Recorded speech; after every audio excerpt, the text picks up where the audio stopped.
So, Praitistaporu Bayaha Sanasringarupam Kritva Brahman Dukutitamsta Karalavaktam Tatyendramas Ashu Gadaya Vipatantam Arad Pura Nipatta Vidadhara Naikai Spuratam.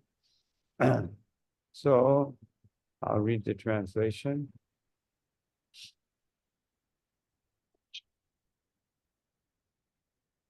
The personality of Godhead assumed the incarnation of Nrsimhadeva in order to vanquish the great fears of the demigods.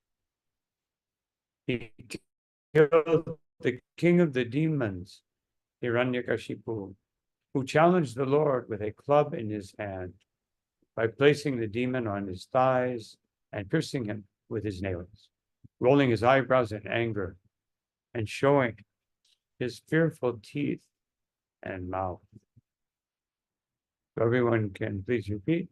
The personality of Godhead.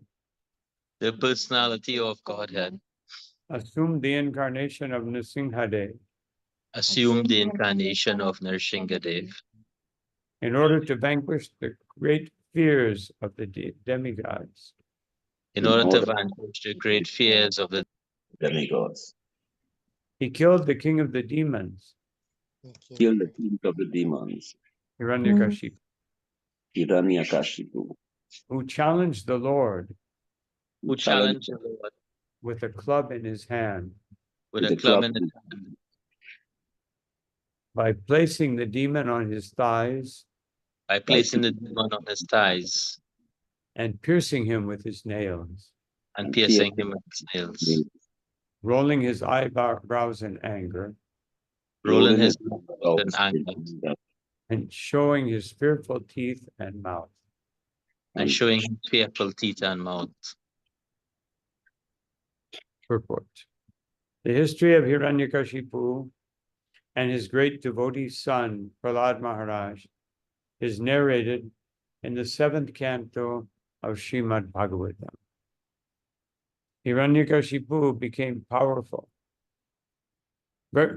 very powerful by material achievements and thought himself to be immortal by the grace of Brahmaji.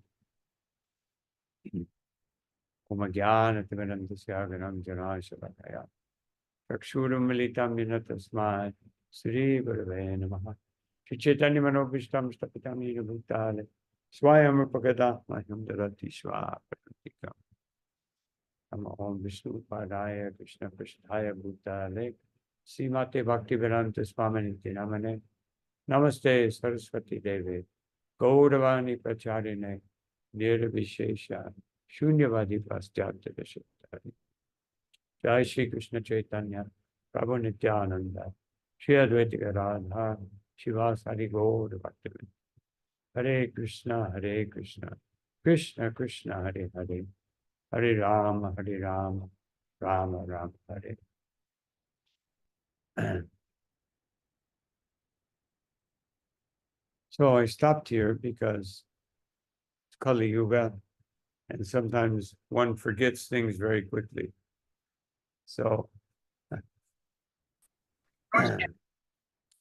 here in the verse, it says Tripishtapa, which means those who traverse the three worlds or the demigods. Urubayaha. He took away their fear by killing Nrsimhadeva. But actually that was his secondary purpose. And Srila Prabhupada in his purport, he gives the primary purpose, which of course Krishna says, Paritranaya sadhunam, that vinashaya chaduskritam. His primary purpose is to bless and save and enliven his devotees. And the secondary purpose is to eliminate the demons. And of course, the Lord, as Prabhupada says so many times, doesn't have to eliminate the demons. That material nature will automatically do it. the time factor will automatically do it. But he does it to give mercy. He's the only person that can give mercy by killing. Killing is generally not auspicious, but everything is auspicious in relation to the Lord.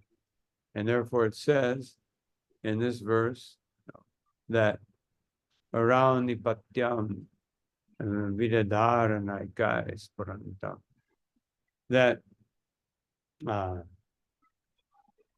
well, first of all, Brukuti Damstar Karala Bhaktam.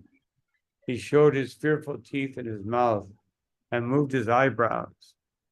It's like when somebody's very angry, sometimes their eyebrows raise up like that. So the Lord did that.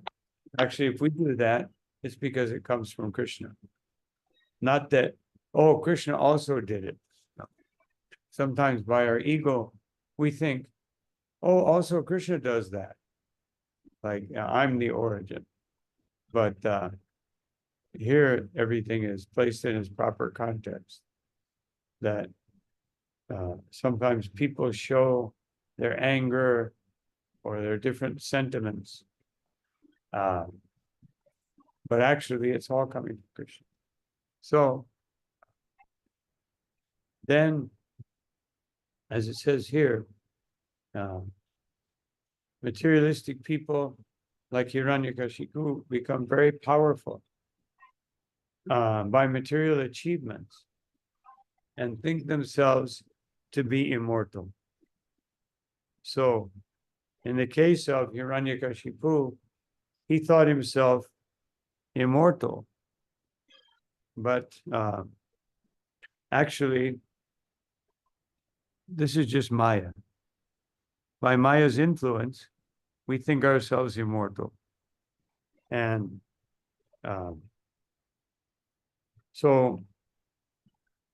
but Maya cannot give that blessing. But she gives us the blessing of illusion.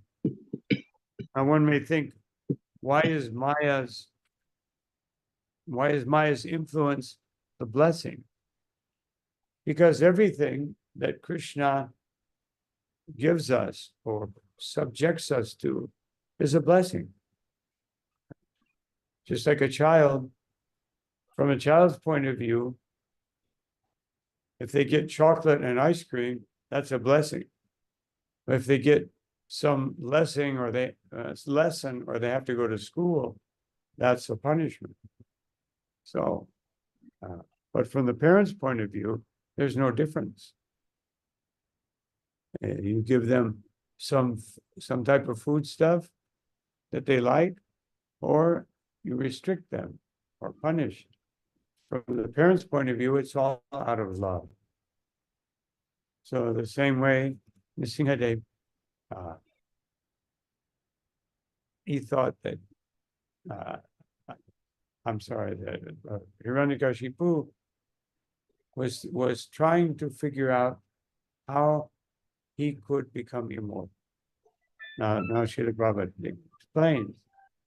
Brahmaji declined to award him the benediction of immortality. Not only did he decline, but Hello, Mom. so not only did he decline, but he said, I can't do it, because he himself is not an immortal being. But Hiranyakashipu derived Brahma's benediction in a roundabout way, almost equal to becoming an immortal being. Yeah, just like all the time, we see new formulas, articles coming out. So-and-so wants to live to be 125 years. You take this cream and it will take your wrinkles away. No. So we're also trying to become immortal, but we're not very good at it. So here's what he got. Hiranyakashipu was sure that he would not be killed by any man or demigod or any kind of known weapon, nor would he die in day or night. So actually, Hiranyakashipu was not as powerful in one sense as Ravana, because he also said, I will not die by man. But Ravana, he said that everyone should try to keep their microphone on. I'm sorry, keep it off, turn off your microphone. So Ravana said, I don't have to mention human beings. They're so, useless, powerless. But of course, that was the Lord's Maya potency tricking him so that Ramachandra could take a human-like form and kill him. And so,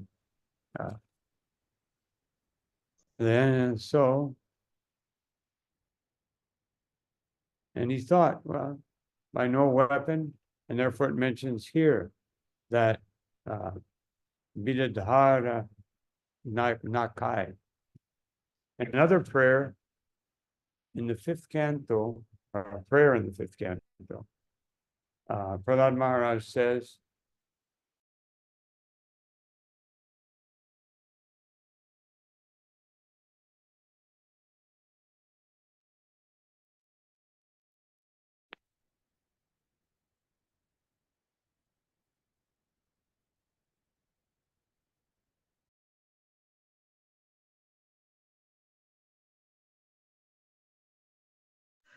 Bhagavandar, are you hearing anything from Guru Maharaj?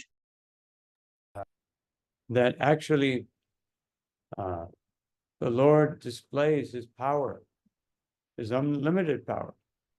Vishwanath Chakravarti Thakur says that Nrsimhadeva is the power of power. The power comes from him. So, and it says, Vajra Nakra Vajra Dhamstra, that with his lightning-like nails and lightning-like teeth, he destroys karma ashaya. Of course, we know what karma is. Ashaya means literally that which is lying. Otherwise, the karma that is within the heart that causes material desires, the Lord will tear it out by his powerful teeth and his powerful nails. Now, when a materialistic person sees the Lord, sees the Lord's powerful nails or teeth, he becomes very fearful.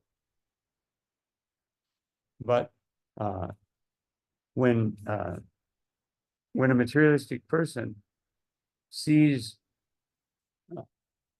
when a devotee sees him, he sees great protection. So Sridhar Swami, the original commentator on the Bhagavatam, he wrote a very beautiful verse. I'm going to look it up. I kind of forgot it. Let's see.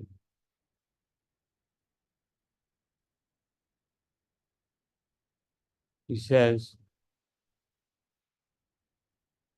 Ugropyanugra evayam, that Nrsimhadeva is ferocious and not ferocious. Swabhaktanam Rikeshari. To his devotees, he's not ferocious. But to the materialist, he's very ferocious. Just like Keshariva Swapotanam Anyasham Ugra Vikram. Just like the lioness. The lioness, when she shows her teeth and her nails, is very, very, very dangerous, and people are very fearful. But when someone actually sees, when to her cubs, that very mouth, which is very fearful, and can tear apart the materialistic person, then to that person, she's very fearful. But to the cubs, that mouth is their protection. She carries them within her mouth. And so this is the difference between the Lord. When a devotee sees Nrsimhadeva, just like one time in our Mexico temple, the devotees decided to put this big painting of Nrsimhadeva about 3 meters wide and 5 meters long. I'm sorry, 5 meters wide and about 3 or 4 meters long. Big, huge painting above the altar. And so some people came. I was just standing by the door, and they looked up and they said, "What is that?" And one devotee was there. He said, "Oh, that's God." And they turned around and ran away. Very fearful. But the devotees, they were very happy. They were the more ferocious that Nrsimhadeva appears to be, the happier the devotees are. And so anyway, that was the blessing. No weapon, and not in the day or the night. Therefore, we celebrate Lord Nrsimhadeva's appearance day right at dusk. It's just between the day and the night. So then Srila Prabhupada continues. The Lord, however, assumed the incarnation of half man, half lion, which was beyond the imagination of a materialistic demon like Hiranyakashipu, and thus keeping pace with the benediction of Brahmaji, the Lord killed him. He killed him on his lap, so that he was killed neither on the land, nor on the water, nor in the sky. The demon was pierced by Nrsimha's nails, which were beyond the human weapons imaginable by Hiranyakashipu. Hiranyakashipu, when he was speaking, he began to mention several different types of weapons, not by a javelin, not by a spear, not by a bow, not by a brahmastra. Said all these things. Make sure. Just like scientists make so many calculations to see how they can overcome the laws of nature. But they cannot do so. Then come a hurricane, an earthquake, a tsunami, something will come and show them, just like the nails of the Lord. And when a devotee hears about these natural phenomena, these very dangerous, a devotee sees the power of the Lord. But a materialistic person, their heart fills with fear. So, the literal meaning of Hiranyakashipu is one who is after gold and soft bedding, the ultimate aim of all materialistic men. Otherwise, materialistic consciousness means that I will make so many arrangements, and I think actually Prabhupada mentions it here.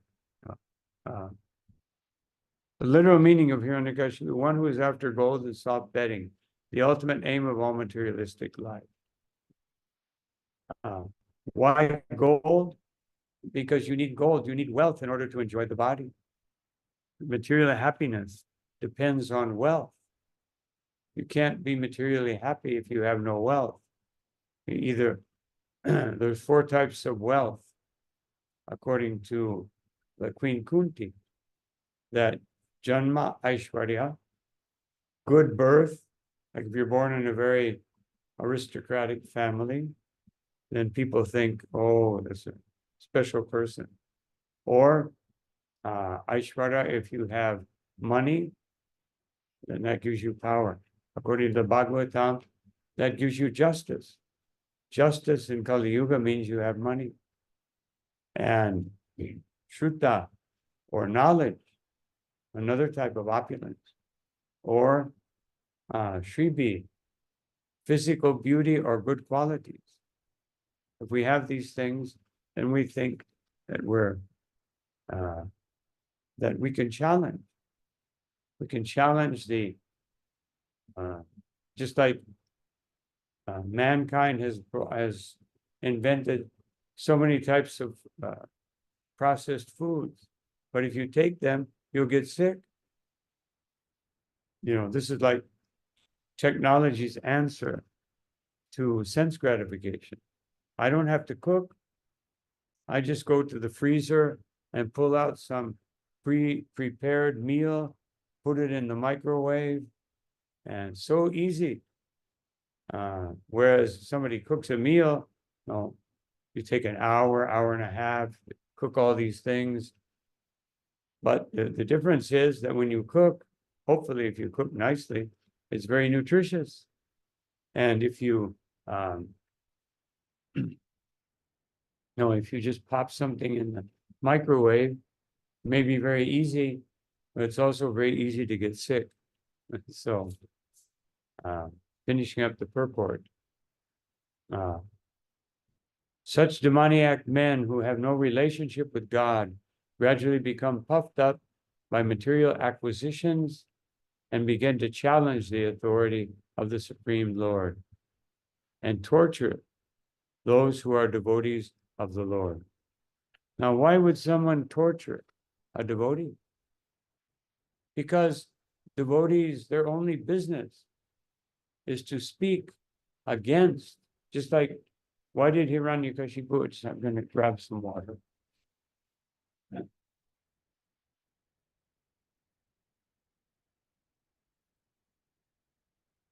It's a little hot here, about 47 degrees, so require a little water.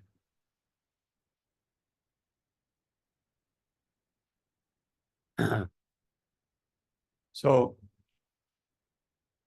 materialistic persons, they think that pleasure, happiness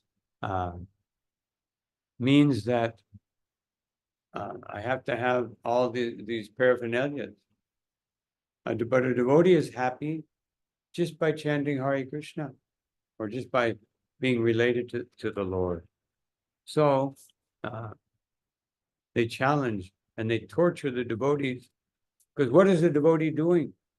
We go out and we say, basically we say to everyone, just like Prabodhananda Saraswati, he said that how do you approach a person, a materialistic person?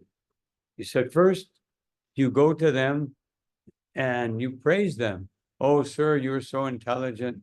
You're so capable. You're so talented. And then they go, oh, keep speaking. Say more. And then you say, you have all good qualities, but I just have one request. Oh, anything you want. Forget about all that and surrender unto the Supreme Personality of God. Just understand that everything you're doing is useless and will simply cause you so many problems. We give them a book which tells them that everything, practically everything you're doing in your life is will end up in misery, and you will ultimately suffer death, destruction, old age, disease, and everything you like to do is wrong. And so, that's why they torture the devotees, either physically, like Hiranyakashipu, just like many devotees. The first devotees in Russia, they were tortured. I knew one devotee, disciple of Prabhupada, in the old days of communist Russia. They sent him to Siberia and put him in a cell with no heating. Siberia is very cold, and very, very bad food. Almost everything was meat, which he couldn't eat. And then they changed him. No, I'm sorry. He told me about some other devotees who were sent to one of them was with him, and then they changed him to a prison that was right next to a place where there was very strong atomic radiation for some radiation leak. And they were tortured, they were beaten. So sometimes we think life is so difficult, but compared to what some devotees have had to go through, it's very easy. So this is what they do. Prahlad Maharaj happened to be the son of Hiranyakashipu. And because the boy was a great devotee, his father tortured him to the best of his ability. The best of his ability means because the real thing was that Hiranyakashipu was envious of Prahlad Maharaj. He was envious because he could not understand. Everybody was fearful of him, but Prahlad was not fearful. Even when he threatened Prahlad, I will punish you, Prahlad just said, as you wish.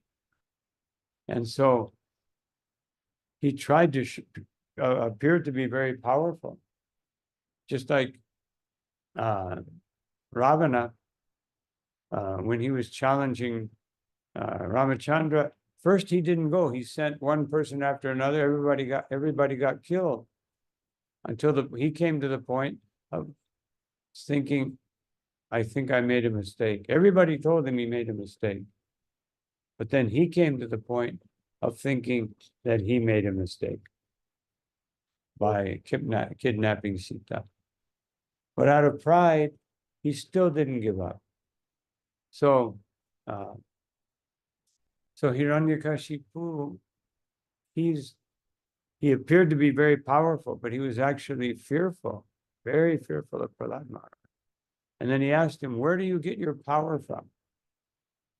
And just one second, I may have to, if I go offline, I will have to change somehow or another, this modem, it goes off after about a half an hour for 2 minutes.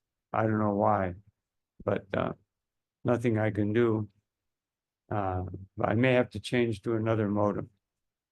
So let me know. Well, you can't let me know because I'll be offline. I'll try to see because everybody will stop moving. So everybody can move around a little bit. So when I see you're not moving, then I'll know that the other day I was giving a class and I was speaking for about 15 minutes. And then, somebody called me finally and said, well, we're sorry you had to end the class. I said, oh, just luckily I left my phone on. Otherwise I would have kept talking for another 30 minutes and then realized that nobody heard anything. So anyway, so then he was so envious.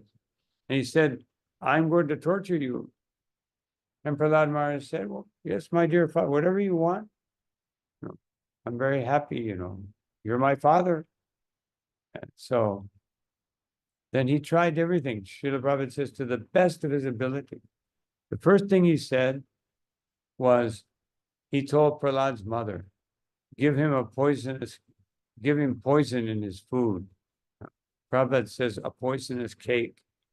So, because children like cake, so I give him a poisonous cake. And he did, but because he offered it to Krishna, then the poison didn't act. The poison was neutralized. So the poison of material existence also. In the next, in one verse, Prahlad Maharaj says, what's that verse? Swastyastu, remember the verse.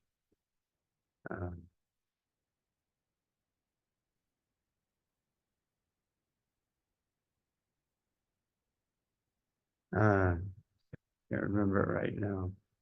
Swastyastu Vishvasya Kala Prasidatam.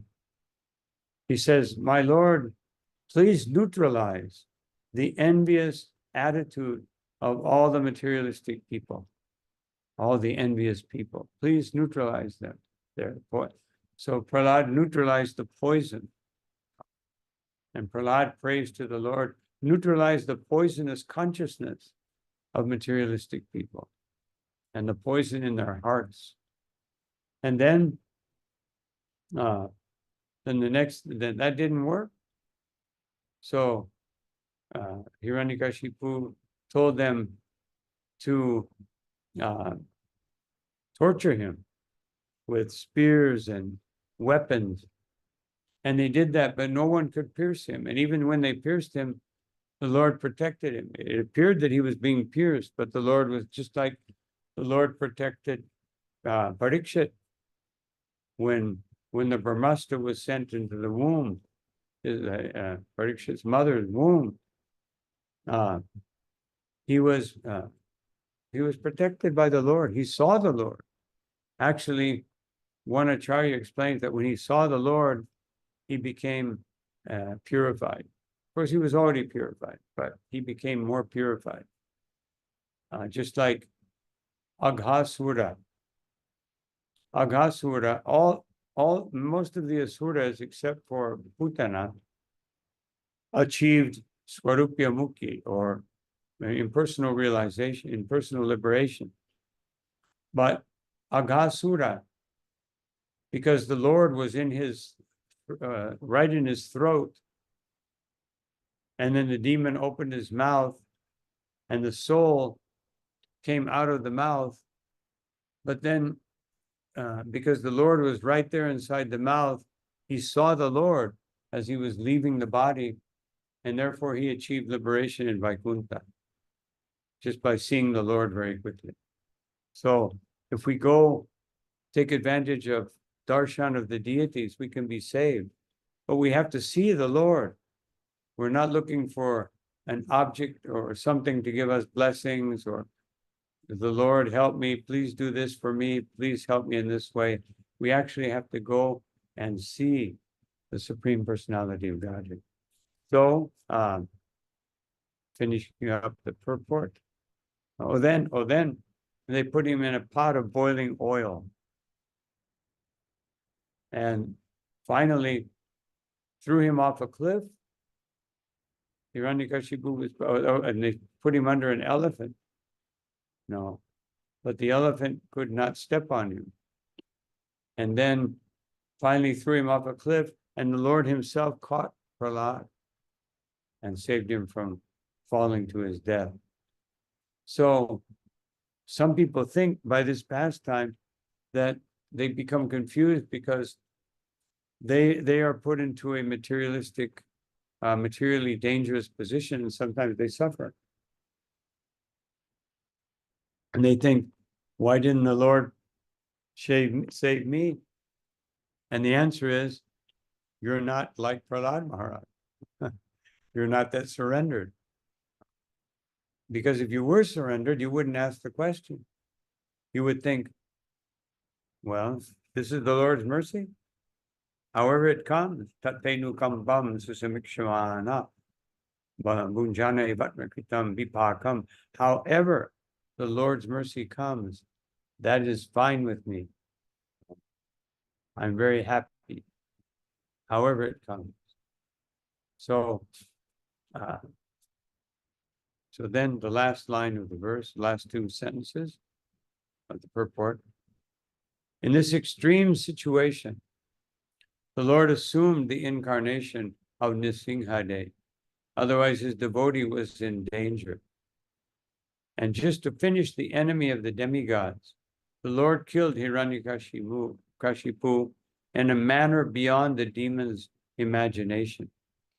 Materialistic plans of godless demons are always frustrated by the all-powerful Lord. Just like Krishna says that Megasha Megakarmani Megagyana, that one's aspiration, one's materialistic aspirations, one's materialistic knowledge, and one's materialistic activities are all neutralized by the actions of the Supreme Personality of Godhead. So, so this is the beautiful pastime of Prahlad Maharaj and Nrsimhadeva. Of course, also it's a pastime of Hiranyakashipu. Jai and Vijay, they were cursed. And the Lord gave them a choice. You can either take 7 births as a devotee or 3 births as a demon. Now, most people think, like we think, oh, 3 births as a demon means I'll get it over with more quickly and then I can enjoy again. That's how we would think. But that wasn't the reason that they accepted the curse of it being demons. They accepted it because they thought, we are the Lord's servants. The Lord is very merciful. Even when the servant commits some mistake. And therefore, there must be a reason why the Lord wants us to be demons. So we should accept the bodies of demons. So they were actually did that to please the Lord. They were showing the nature of pure devotional service. We would think, wait a minute. Okay, being a Brahmin 7 births, that wouldn't be so bad. But the demon for 3 births, I can get back to my happiness more quickly. But Srimati Radharani, as expressed in the last verse of Shikshastikam, she accepts unhappiness as her happiness if it pleases Krishna, because she's very unhappy to see another gopi come and take shelter of Krishna or giving pleasure to Krishna. But that makes her unhappy. But if that makes Krishna happy, she says, my unhappiness becomes my happiness. That's how powerful a pure devotee, or to speak the gopis, love for Krishna is so powerful. So, so this wonderful pastime is showing that in the Bhagavatam, all these pastimes between the Lord and his devotee are actually psychological medicine for us, in the sense that there are all kinds of different circumstances. Sometimes the devotee is a king, sometimes the devotee is a simple Brahmin, sometimes the devotee is a demon, like Vritrasura. He was a demon, but he was a devotee. Bali Maharaj was the king of the demons. So each one of them has a particular dilemma that they have to experience. And then that dilemma becomes rectified by the mercy of the Lord. And that's why there's so many different pastimes. So that whatever your circumstance is, you'll find an example in the Bhagavatam that will fit the description of your particular situation in this material world.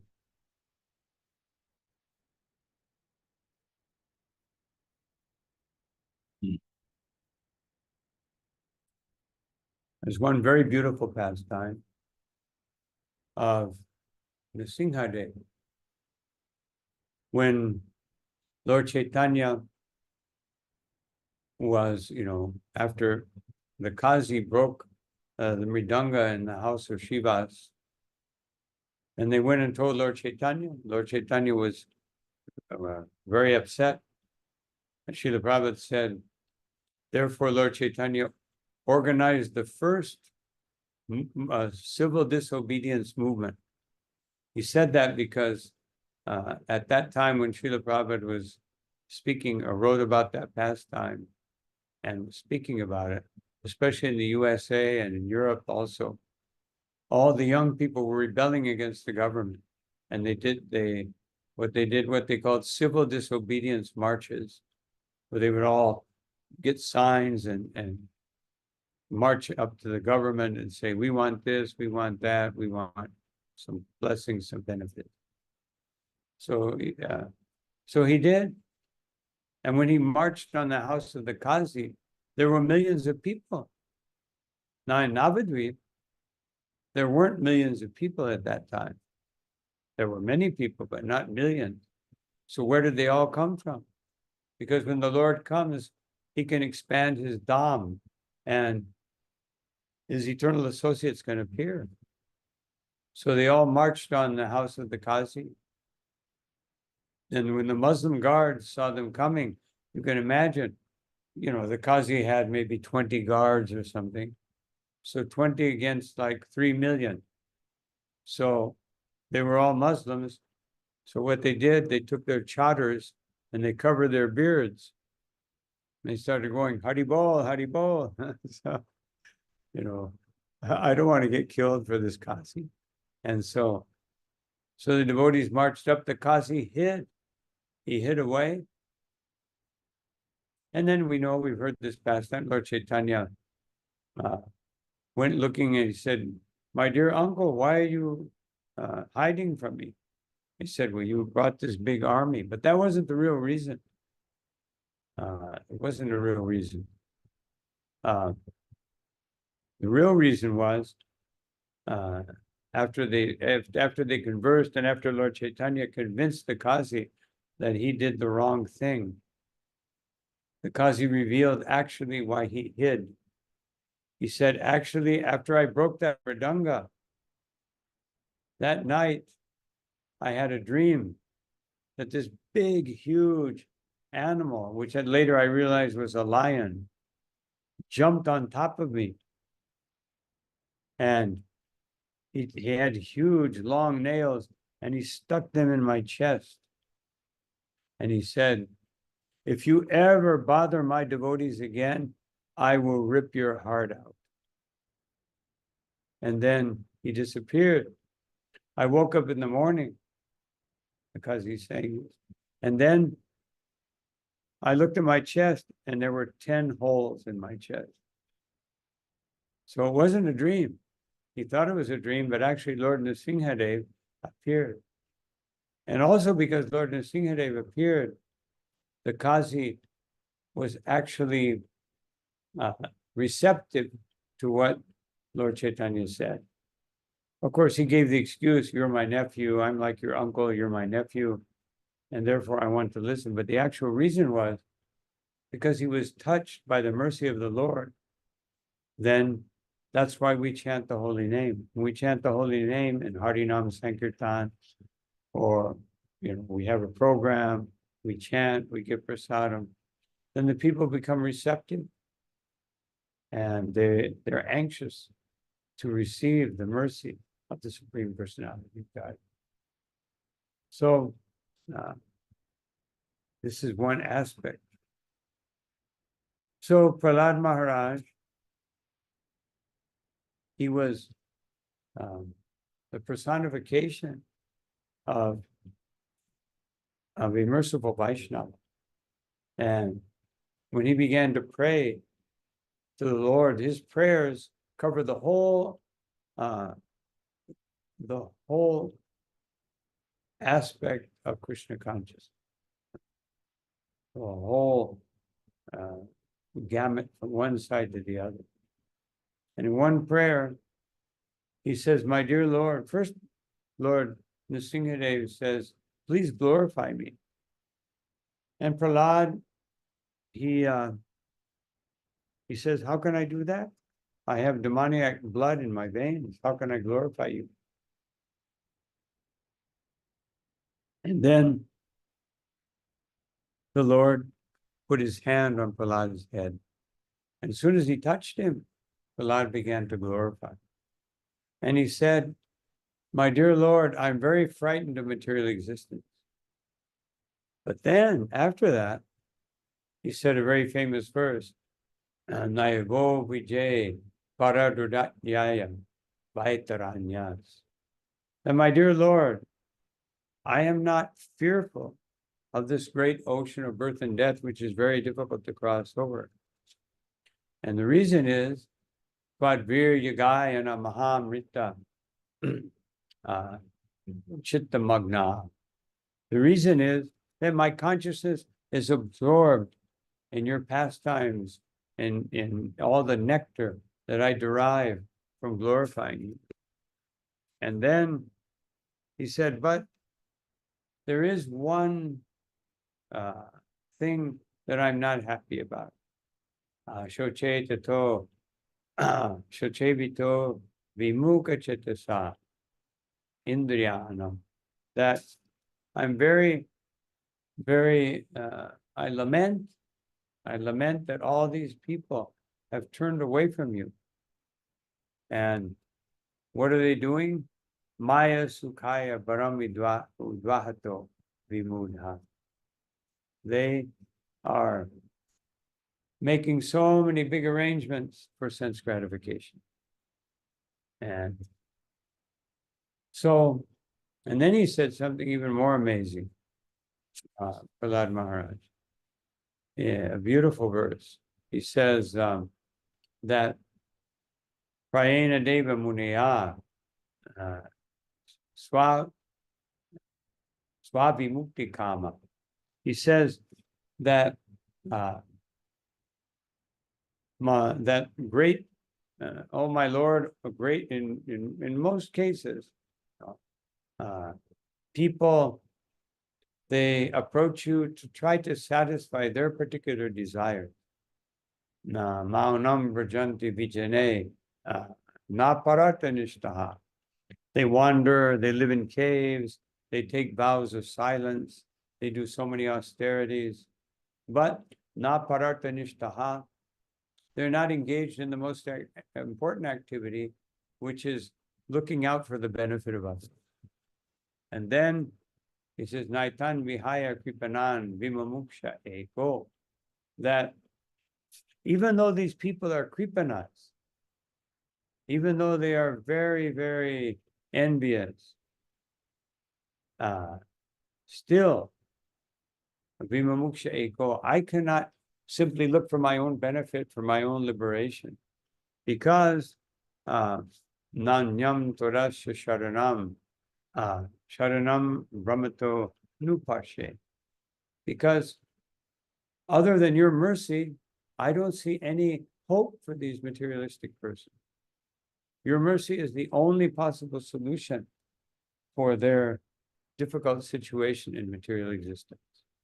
So this is his prayer, and so many beautiful prayers. And then he says one prayer, after he says those prayers, he says one prayer which many modern people, even some devotees, may not like. Yan maitunadi grihamedi sukham hitu tucham. That the happiness that people derive from joining together with the opposite sex, or and living comfortably in their homes, is that type of happiness is insignificant. Kandu nanena karayor eva dukam. That they will experience so much suffering by that activity, because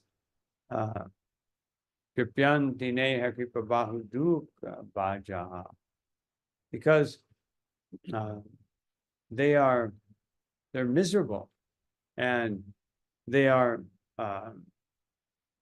subject to so many different, because of their desire to enjoy this material world, they're subject to so much suffering. And kandun divam manasajinam vishaheta. Unless one becomes a very thoughtful person, like a devotee, a serious devotee, then trying to scratch the itch of material existence will never yield any good result.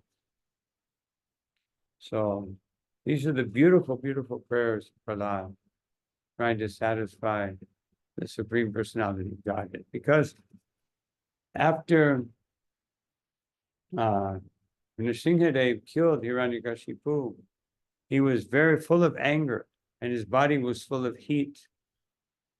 I experienced that yesterday. Yesterday we had Bhumi Puja outside, because this was outside. You have to have a Bhumi Puja outside. And it was about 48 degrees. And we're standing outside for 3.5 hours. And then I had to go down in the pit. And down in the pit, at least up, there was some hot wind, give you a little variety. When you go down in the pit, it's just hot with no wind. And down there for about 1.5 hours. And I'm still feeling the heat. So Lord Nrsimhadeva was feeling all this heat out of his anger. And the demigods were fearful. They were fearful on 2 occasions after Lord Nrsimhadeva appeared. I'm sorry, I just have to grab a little more water. Very, very hot.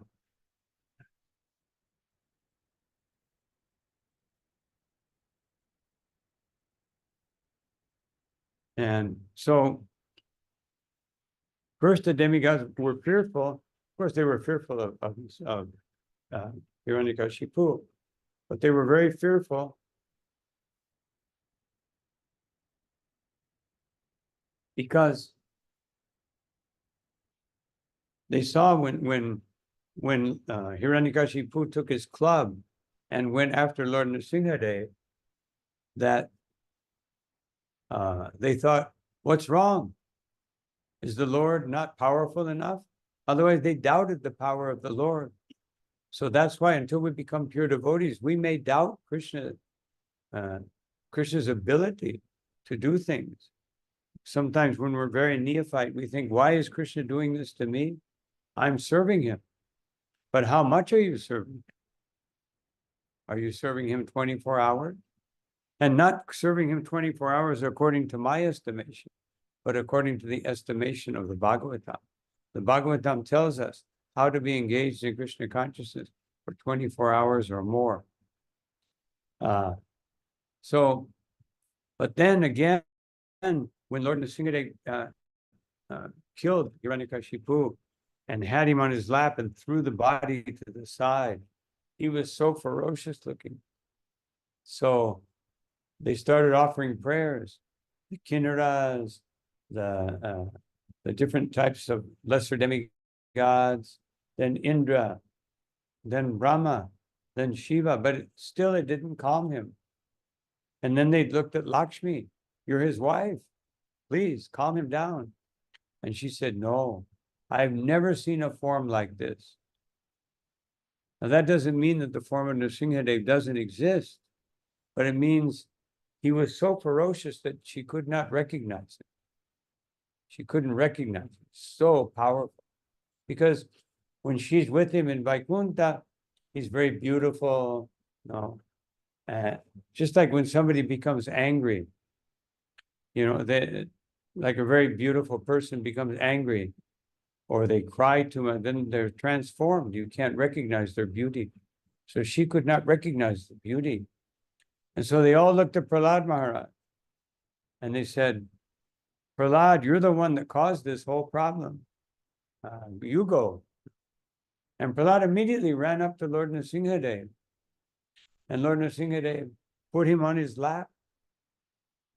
And he smiled. Immediately he was calmed down. Immediately he was happy.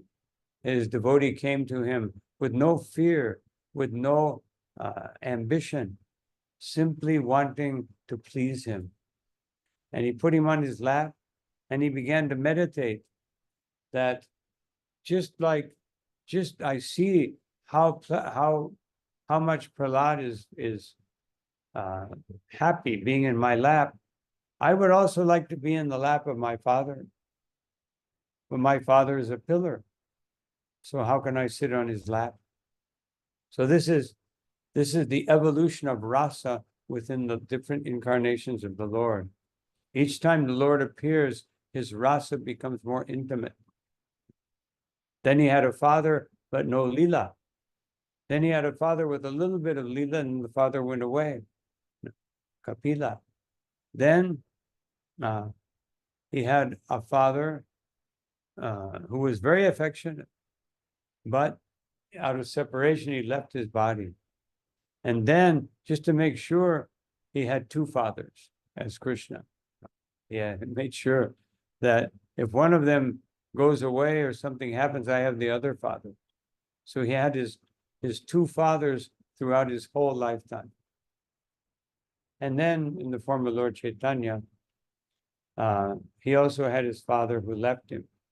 But that was part of the pastime because he had to take sannyas. So these are some aspects of the pastime of Lord Nrsimhadeva. And when we remember Nrsimhadeva, we remember Prahlad Maharaj.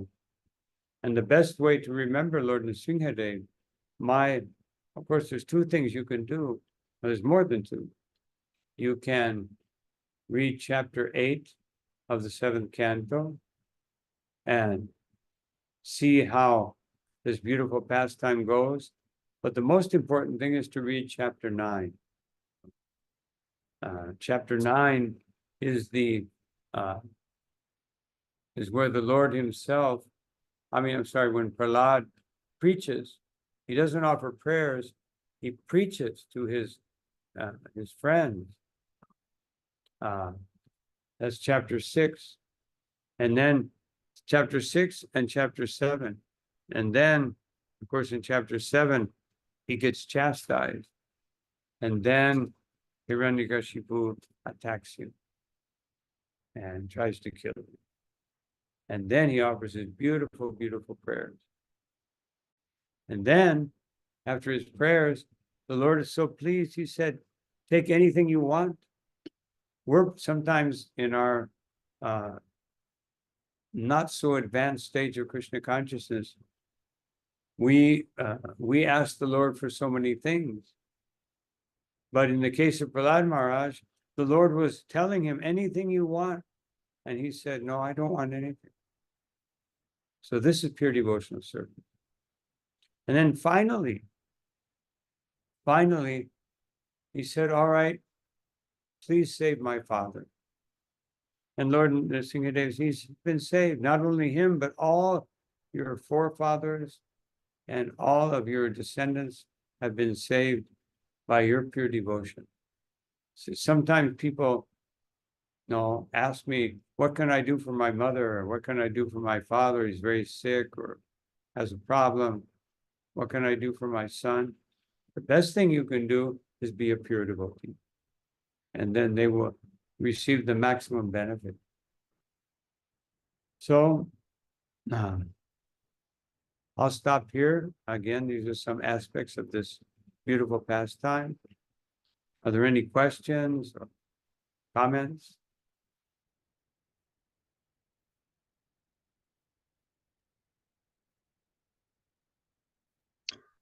Hare Krishna Guru Maharaj.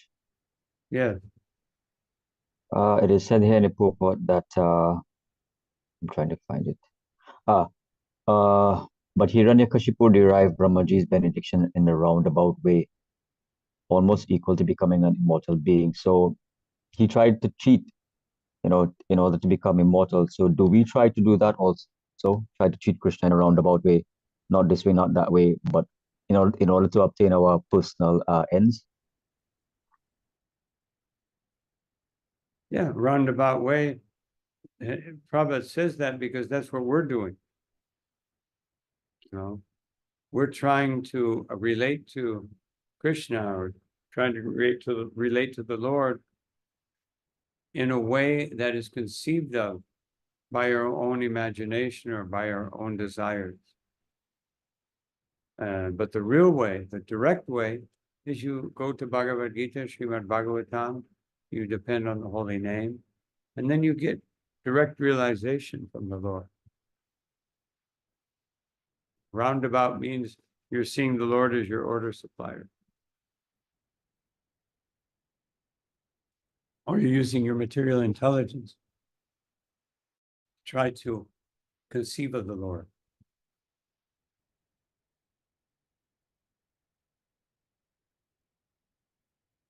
Hare Krishna. All right. Any other questions? I have a question. Hare Krishna Guru Maharaj.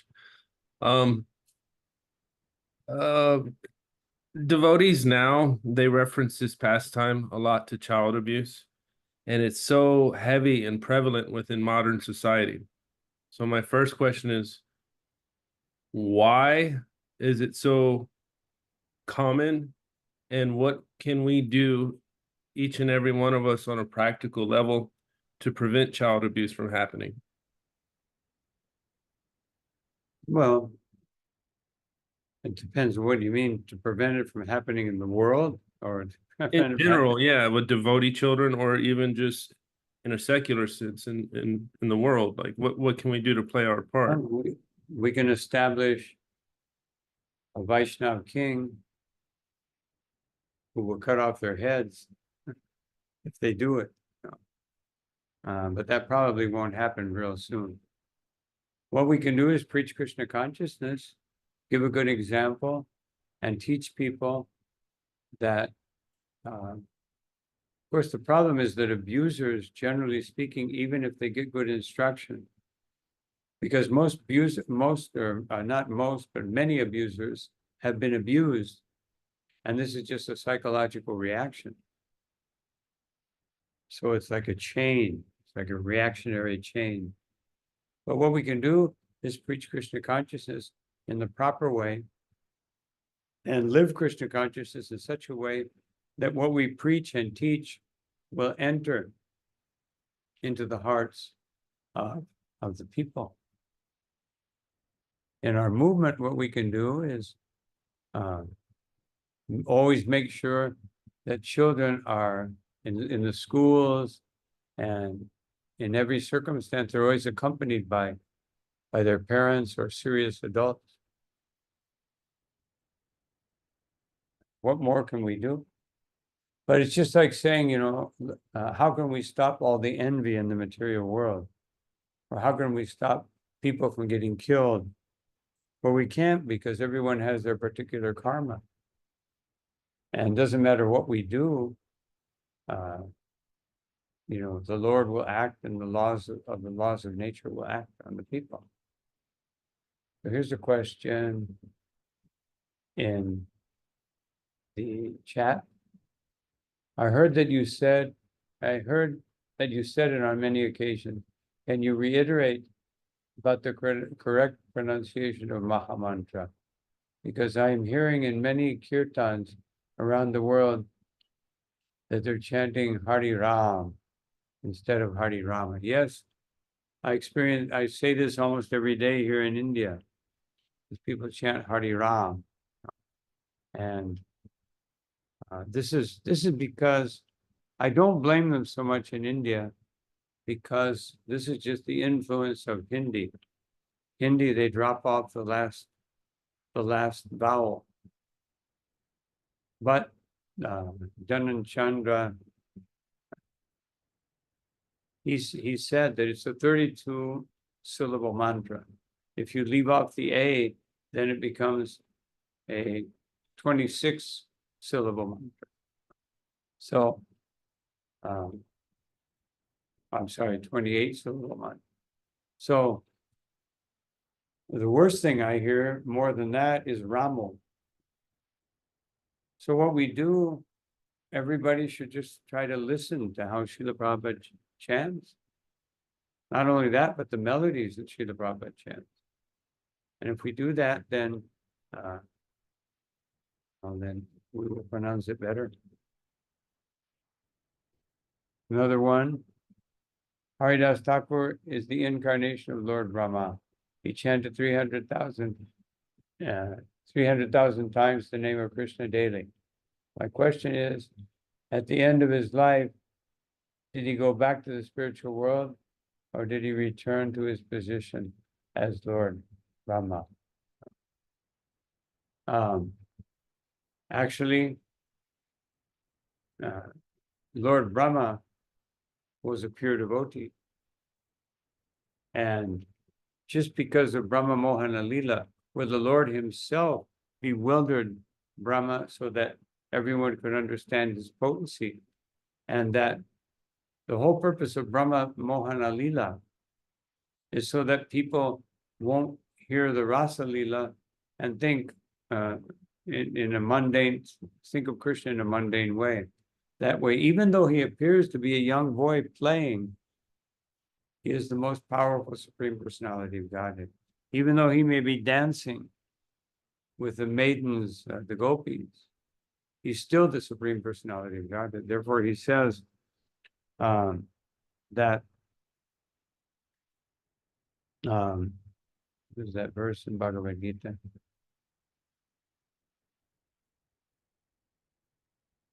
I can't think of the verse right now. Bhutanamishwaropi sam. Anyway, it says that, I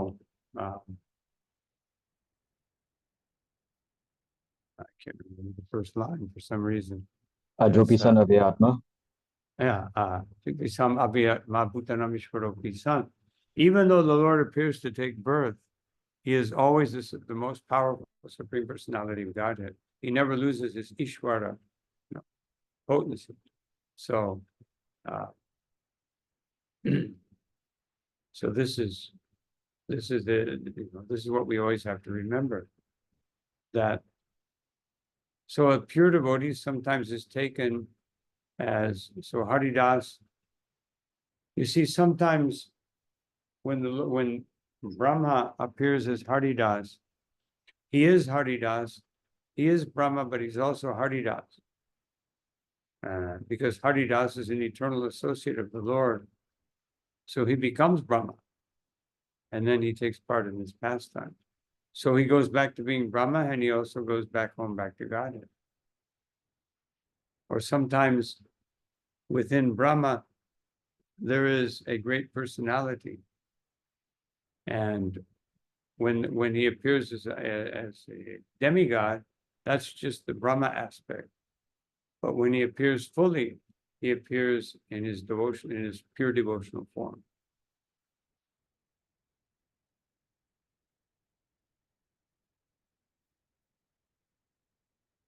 Any other question?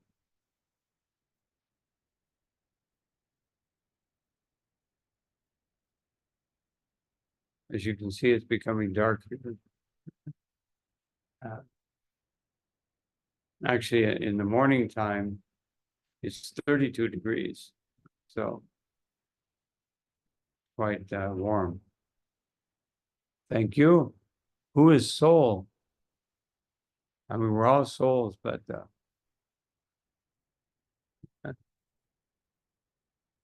Hare Krishna Guru Maharaj. If nobody has anything, I have one quick question again. It is said in Bhagavad Gita 16:21, Trividam Narakashedam. There are three gates leading to hell: lust, anger, and greed. So, how do we explain the Lord's intense anger? Because one time I tried to explain that to somebody that the Lord's anger is transcendental and ultimately meant for our benefit, and it is because his devotee was offended and so forth. But somebody said to me, well, the Lord, he should set the example for us. We shouldn't be angry.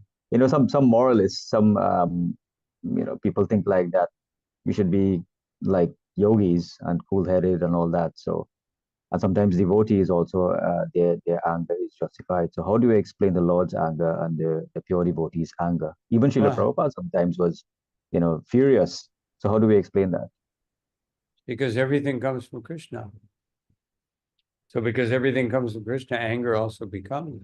Just like a mother and a father get angry at their child, it doesn't mean they love their child less. It just means that for that particular circumstance, anger is the best way to express their love. So in this circumstance, like Krishna encouraged Arjuna to become angry. He wasn't angry, he was lamenting. And most materialistic people would side with Arjuna. Oh, here's this warmonger God again. But look at Arjuna, he's a very rational being. He doesn't want to fight. We don't want to fight.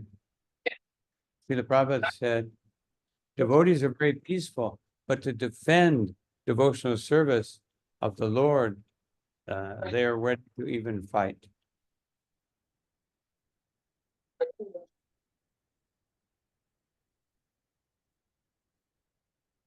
So that's the reason. Anger, yes. Of course, Krishna says, Kama Esha, Krodha Esha, Rajaguna Samudbhava, Vidyanam Iha. These two are the greatest enemies in the world of the living entity. So anger is very dangerous. Not so easy to use anger or lust or greed in the service of the Lord, but it can be done.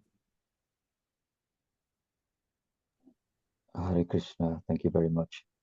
Thank you very much also, Gurudev, for taking time off your very busy schedule, being chairman of the GBC board, for giving us this time. Also, I did mention to the Saudi devotees, but they are preparing for His Holiness Navignaja Maharaj's Vyasa Puja today, so some couldn't make it. But I did mention to some of them, I did forward the message. So, Hare Krishna, Gurudev, thank you very much. Hare Krishna, thank all of you. All glory to Srila Prabhupada, Ananta Koti Vaishnava Vrindiki. Jai, Jai Gaur Hare Premanand. Krishna, Maharaj. Hare Krishna. Hare Krishna. Hare Krishna, Gurudev. Hare Krishna. Jai.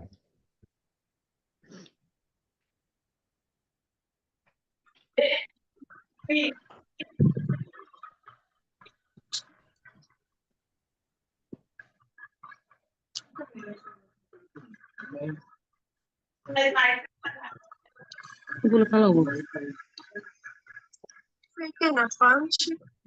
One small paneer and cavalry. That's a juggernaut. One large paneer and